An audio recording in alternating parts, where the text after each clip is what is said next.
കാഫിർ പ്രയോഗം പടച്ചുവിട്ടത് ആരാണെന്ന ചോദ്യമാണ് വടകരയുടെ രാഷ്ട്രീയ മനസ്സിൽ ഇപ്പോൾ കത്തി നിൽക്കുന്നത്. പോലീസ് നാടുനീളെ അന്വേഷിച്ചിട്ടും വർഗീയ വിദ്വേഷം വളർത്തുന്ന തരത്തിലേക്ക് വടകരയെ എത്തിച്ചയാളെ മാത്രം കണ്ടെത്താനായില്ല. LDF സ്ഥാനാർത്ഥിയായിരുന്ന KK ശൈലജയ്ക്കെതിരെയും UDF സ്ഥാനാർത്ഥി ഷാഫി പറമ്പലിനെതിരെയും സൈബർ ആക്രമണം നടത്തിയതുമായി ബന്ധപ്പെട്ട് വിവിധ കേസുകളിൽ നിരവധി പേർ ഇതുവരെ അറസ്റ്റിലായി. എന്നാൽ കാഫിർ പ്രയോഗം നടത്തിയ ആളെ മാത്രം പോലീസിന് ഇതുവരെ കണ്ടെത്താനായില്ല.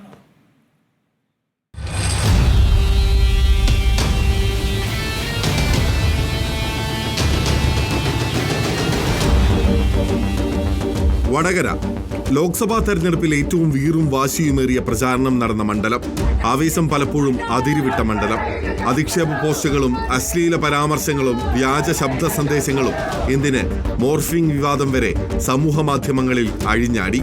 എന്നാൽ വടകരയിലെ രാഷ്ട്രീയ മനസ്സിൽ കിടാക്കനലായത് കാഫിർ പരാമർശമാണ്. വടകര ഇപ്പോഴും പുകയുകയാണ്.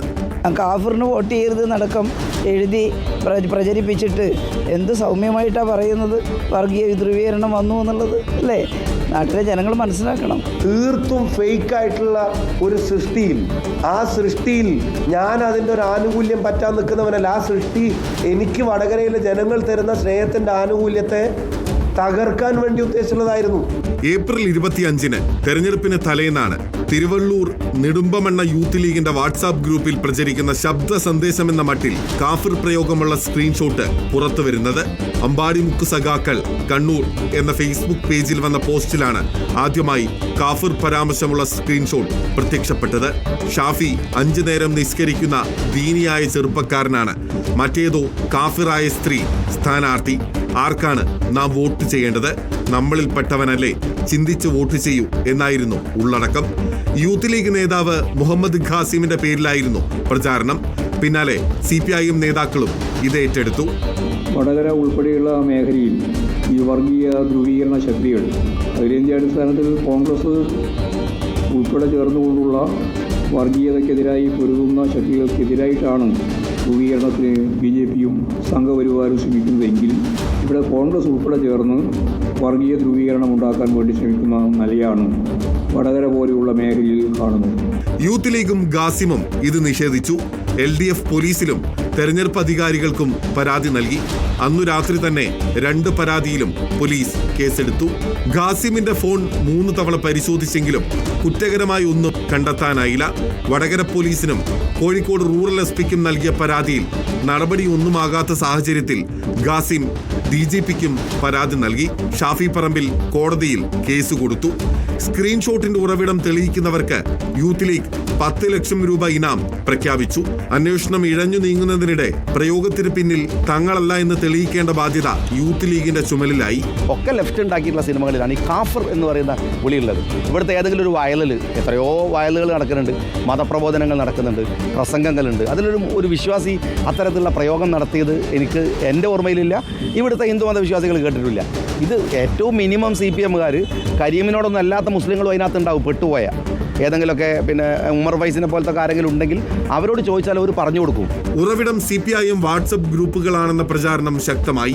UDF വർഗീയ ധ്രുവീകരണം നടത്തി വോട്ട് പിടിക്കുന്നുവെന്ന CPIMന് ആരോപണത്തിന് ശക്തി പകരുന്നതായിരുന്നു സ്ക്രീൻഷോട്ട്.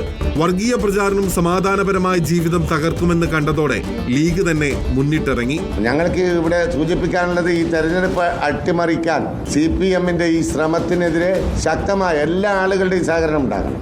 പോലീസിന്റെ ഭാഗത്ത് നിന്ന് തീർച്ചയായും ഞങ്ങൾ നീതി പ്രതീക്ഷിക്കുന്നില്ല. കാരണം പോലീസ് CPMന്റെ മൂടുതാങ്ങികളായി നിൽക്കുന്ന ഒരു കാഴ്ചയാണ്. അതുകൊണ്ട് എല്ലാ ആളുകളും ജാഗ്രത പാലിക്കണം എന്ന് കൂടിയാണ് ഈ അവസരത്തിൽ ഞങ്ങൾ സൂചിപ്പിക്കുന്നത്. വലിയ വിവാദമായി. പോലീസ് അന്വേഷണം ഇഴഞ്ഞിഴഞ്ഞു തന്നെ നീങ്ങി. കാഫിർ പ്രയോഗം ഇപ്പോഴും പരസ്പരാരോപണമായി മാത്രം നിലനിന്നു. ഖാസിം പല വസ്തുതകളും പുറത്തു കൊണ്ടുവന്നിട്ടുണ്ടെങ്കിലും അന്വേഷണ സംഘം അതനുസരിച്ചുള്ള ഒരു തെളിവും കണ്ടെത്തിയിട്ടില്ല. DGP ഉൾപ്പെടെയുള്ളവർക്ക് പരാതി നൽകിയിട്ടും അന്വേഷണം എങ്ങും എത്താതെ വന്നതോടെ ആരോപണ വിധേയനായ PK മുഹമ്മദ് ഖാസിം ഹൈക്കോടതിയെ സമീപിച്ചു. വിവാദ വാട്സാപ്പ് സ്ക്രീൻഷോട്ടിന്റെ ഉറവിടം കണ്ടെത്തണമെന്നായിരുന്നു ആവശ്യം. ഒടുവിൽ കാഫിർ സ്ക്രീൻഷോട്ട് നിർമ്മിച്ചത് ലീഗ് പ്രവർത്തകൻ ഖാസിം അല്ലെന്ന് പോലീസ് ഹൈക്കോടതിയിൽ റിപ്പോർട്ട് നൽകി. കേസിൽ പോരാളി ഷാജി, അമ്പാടിമുക്ക് സഖാക്കൾ പേജുകൾക്കെതിരെ അന്വേഷണവും ആരംഭിച്ചു. ഫേസ്ബുക്കിൽ നിന്ന് വിവരങ്ങൾ ശേഖരിച്ച ശേഷം അറസ്റ്റിലേക്ക് കടക്കും. ഒരു മാസം പിന്നിട്ട് പോലും ഈ പരാതിയുമായിട്ട് ബന്ധപ്പെട്ടുകൊണ്ട് ഒരു അന്വേഷണം നടത്തിയിട്ടില്ല എന്നായിരുന്നു എൻ്റെ പരാതി. അത് കൃത്യമായി തെളിയിക്കുന്ന രീതിയിലുള്ള വാദങ്ങളാണ് ഇവിടെ നടന്നിട്ടുള്ളത്. ഇതുവരെയായിട്ടും പ്രോസിക്യൂഷന് പരാതിയുമായി ബന്ധപ്പെട്ടുള്ള ഒരു സാധ്യതകളും ഇവിടെ സമർപ്പിക്കാൻ സാധിച്ചിട്ടില്ല എന്ന് മനസ്സിലാക്കുകയാണ്. അതിൻ്റെ അടിസ്ഥാനത്തിലാണ് കോടതി 25-ാം തീയതി മുതലുള്ള കാര്യങ്ങൾ ഇവിടെ സമർപ്പിക്കാൻ വേണ്ടിയിട്ട് പ്രോസിക്യൂഷനോട് ആവശ്യപ്പെട്ടിട്ടുണ്ട് എന്നാണ് മനസ്സിലാക്കുന്നത്. ചോദ്യം ഇതാണ്, വടകരയിലെ രാഷ്ട്രീയം മലീമസമാക്കിയത് ആരാണ്? ആ കുബുദ്ധി ആരുടെ തലയിൽ ഉദിച്ചു? ആര് നിർമ്മിച്ചു? ആരൊക്കെ പ്രചരിപ്പിച്ചു? എൻ്റെ ഐഡൻറ്റിറ്റിയുടെ മുഖത്ത് ആഞ്ഞു വെട്ടാൻ CPM ഉപയോഗിച്ച ഒരു വ്യാജ സൃഷ്ടിയായിരുന്നു ഈ കാഫിർ പ്രയോഗം എന്നുള്ളത് ഇപ്പോൾ ഇനി ബോധ്യപ്പെടാത്ത ഒരാളും നാട്ടിലുണ്ടാകുമെന്ന് ഞാൻ കരുതുന്നില്ല. ഒരു പരിച പോലെ വടകരയിലെ ജനങ്ങൾ തടുത്തു നിർത്തി എന്നുള്ളതാണ് ഈ 1,14,506 ഒരു അർത്ഥം എന്നുള്ളത് ഞാൻ തുടക്കത്തിലേ പറഞ്ഞതാണ്. News desk reporter.